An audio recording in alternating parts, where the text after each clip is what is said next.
சரியா இப்போ நேரத்தை பார்த்தீங்கன்னு சொன்னால் 8 மணி. நாம் வந்து கோயிலுக்குள்ளே போய் கொண்டிருக்கிறோம். 8 மணிக்கு சுவாமி வெளியே வரதா சொல்லியிருந்தாங்க தேரில். நாங்கள் பார்த்துட்டு அப்படியே கோயிலுக்குள்ளே போவோம்.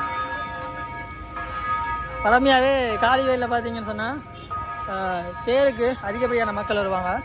அந்த வகையில் இன்றைக்கும் நிறைய மக்கள் வரணும். ஆனால் பாடசாலை நாள் என்னபடியா எவ்வளோ பேர் வருவாங்களோ தெரியாது. அப்படியே பார்த்தீங்கன்னு சொன்னால் கோயிலுக்கிட்ட போயிட்டு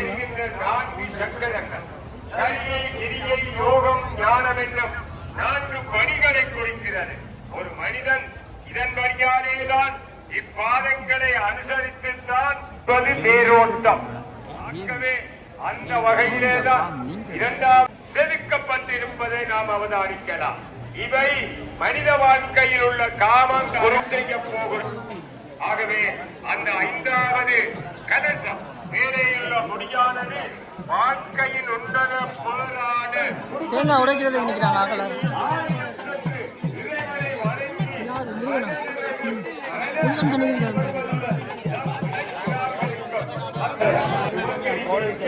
இப்போ நாங்கள் பிள்ளையாருக்கு முன்பு நினைக்கிறோம். இப்போ பக்கத்தில் போகணும், தேங்காய் உடைப்பாங்க. பெருமானுக்கு முன்னாலேதான் அந்த நிகழ்ச்சி நடைபெறுகிறது. இந்த காரியத்தை இந்து பொருட்கள் இந்து பெருமக்கள் ஆட்சி பொழுதும் விநாயகர் பூஜை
ஆலயத்துக்கு விடை திருத்து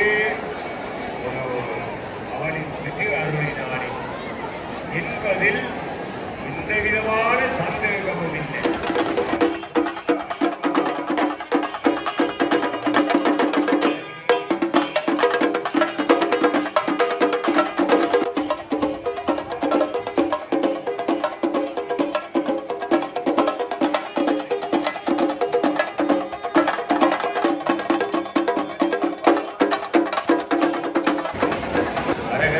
மக்களை மோர் கொடுக்குறாங்க பாருங்க.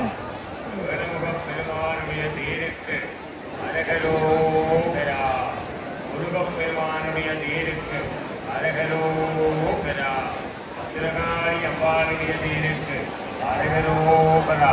இந்த ஆடியவர்கள்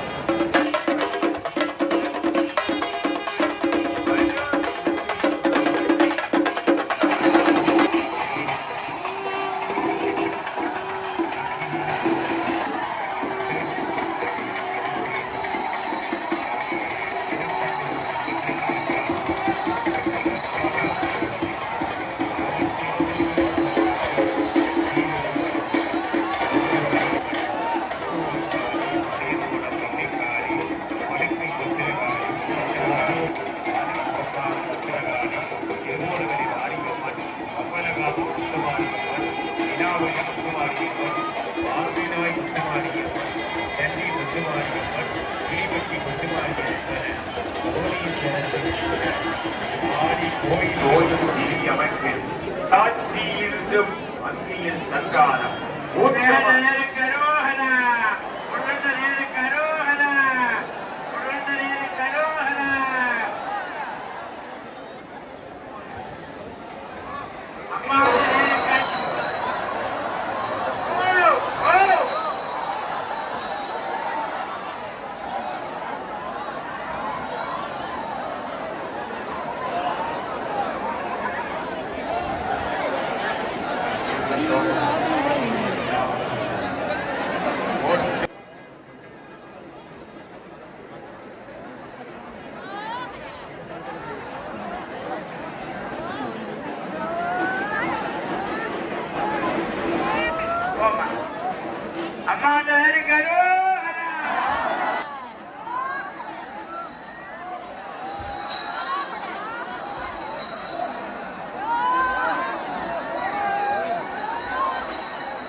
திருவிழாவாக யாரும் காலையிலே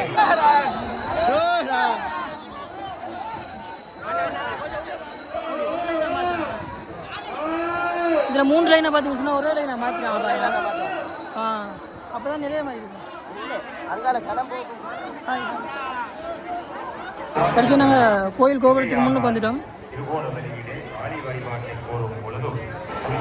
கடைசியாக பிள்ளையாரை கொண்டு வராங்க முன்னுக்கு.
அம்மாவுடைய காலடியை வந்து சரணடைந்த பிறகு அவங்களோட நேர்த்தி கடன்களை முடிச்சு கொள்கிறாங்க. இப்படி பார்த்தீங்கன்னு சொன்னால் 3 வரிசையில் வந்த லைன் கடைசியாக ஒரு வரிசையில் வந்து அம்மனை வந்து சரணடைவாங்க. இப்படியே வந்து எல்லா பக்தர்களும் அநேகமாக நேர்த்தி கடனை முடிப்பாங்க. பொதுவாக இலங்கையில் பல்வேறுபட்ட பகுதியிலிருந்து இந்த காளிகோவில் தேர் திருவிழாவுக்கு பக்தர்கள் வாரதுங்கிறது ஒரு வழமையான விடயம். தேருக்கு அடுத்தது பற்றி சொன்னால் தீர்த்த உற்சவம் ரொம்ப சிறப்பாக இருக்கிறதால இந்த காளிகோவிலில் வந்து சமுத்திர தீர்த்தம் எல்லாரும் தெரிஞ்சிருக்கும். அதுவும் வந்து நிறைய பக்தர்கள் வருவாங்க. இனமதம் வேறுபாடு இல்லாமல் எல்லாரும் பாரு திருவிழாக்களில் காளிகோவில் திருவிழாவும் வந்து அடியார்கள் அனைவரும் மன்னதன மரத்துக்கு போகிறதுக்கு ரயிலில் நிற்கிறாங்க பாருங்க. அப்போ நீ எங்கடா போகிறான்னு நானும் அதுக்கு தான் போயிட்டு இருக்கேன். இல்லை இவங்களை வீடியோ கவர் பண்ணுறதுக்காக நிற்கிறேன்.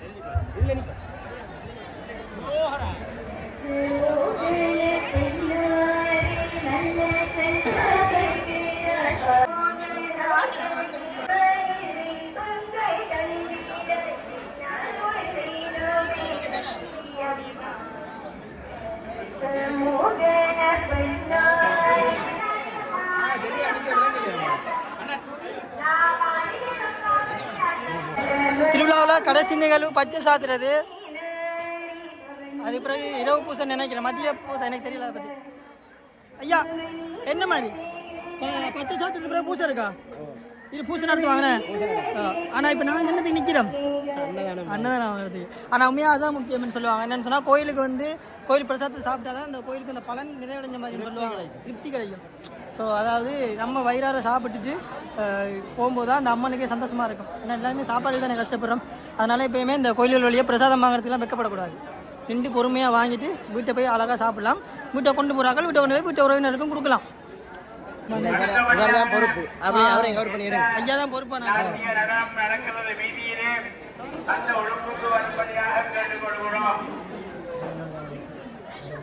ஓகே நன்றி.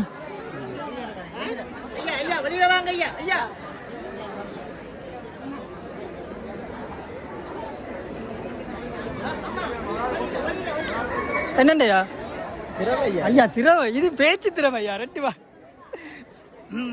ரைட். நீ நம்ம வீட்டை கிளம்பலாம். ஓரளவு என்னால் முடிஞ்ச வீடியோ காட்டிட்டு நினைக்கிறேன். வீடியோ பற்றி உங்களோட கருத்துக்களை வந்து கீழே கொண்டாந்து தெரிஞ்சு கொள்ளுங்க. சரி, வந்த வேலை நிறைவாயிருச்சு மக்களே.